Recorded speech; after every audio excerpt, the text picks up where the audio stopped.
Honorable Alakan. Ansoumana Sarr se prépare.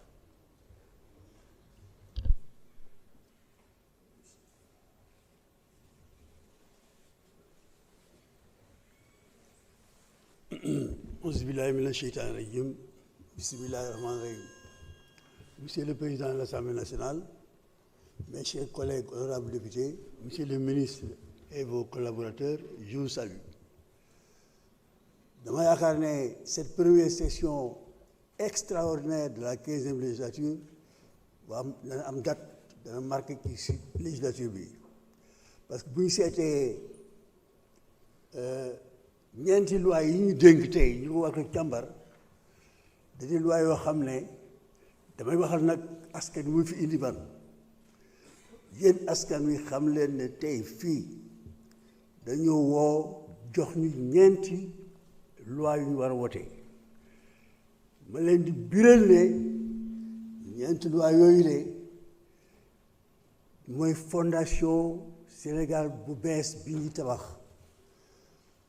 ndax di indi leeraay ci lépp kon nag wootuñu ko pour affaire inondation bi ñeexee bi la liggéey ñu ngi ciy liggéey bañ ko waxee ñu ngi ko fay waxee bu ñu leen nax yéen askan wi tey jii ay loi yuy leeral la ñuy wote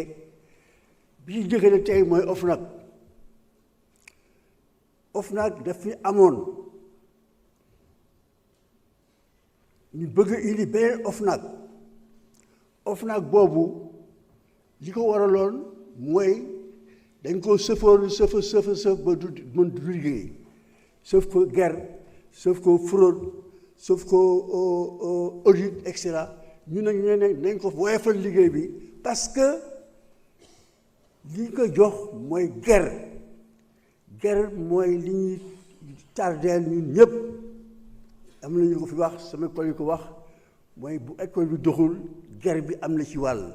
bu santé bi doxul guerre bi am na ci wàll bu yoon yi baaxul guerre bi am na ci wàll bu am ay inondation di nit ñi wax am guerre bi am na ci wàll mais yaakaar nag ne bu ñu jógee tey ne léegi dañuy jël benn kuréel dénk ko rek mu xeex guerre dañ ci war jàpp ñun ñëpp parce que dañoo lakkal guerre dañuy tardeel guerre dafa def loo xam ne mais ñuy wax inondation mais le président Macky a dit que il a investi 766 milliards ba régler problème inondation yi kon war nañu am kersa tey fii di wax ne maa ngi yërëm di maa ngi yërëm ñële maa ngi masu ak guerre bi dañ cee war a am kersa ñoom la ñun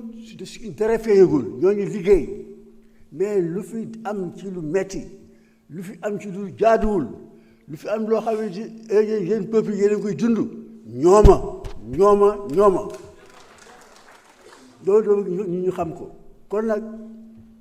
dañu liggéey wote loi yi seet 4 lois yi ñu yëpp nañ ko wote te daañu seet bu ñu demee ba jeexal session extraordinaire ba jël résultat yi dañ xam ne xam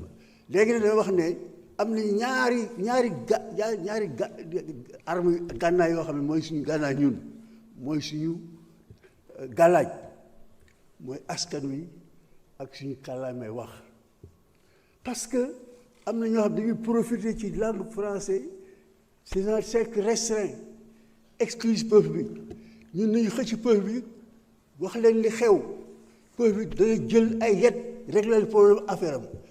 ñun dañu leen wax peuple yi li ñuy liggéey fii ci français dañ ko war a tekki ci suñu kàllaama wolof et le rapport annuel bi nga xam ne affaire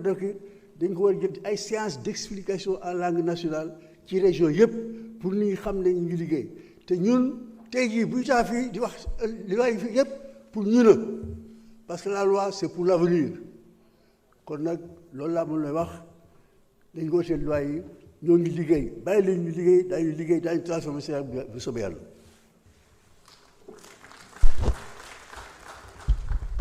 jërëjëf honorable Alakan kon nag ñu ngi jox kàddu gi Ansoumana Sarr soxna Amy Dia mën nga waajal.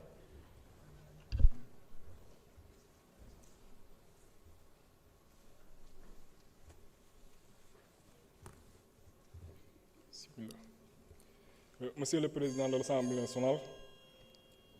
Monsieur le ministre de la Justice, garde des Sceaux, chers collègues honorables députés. Tout d'abord, Monsieur le ministre, je voudrais vous féliciter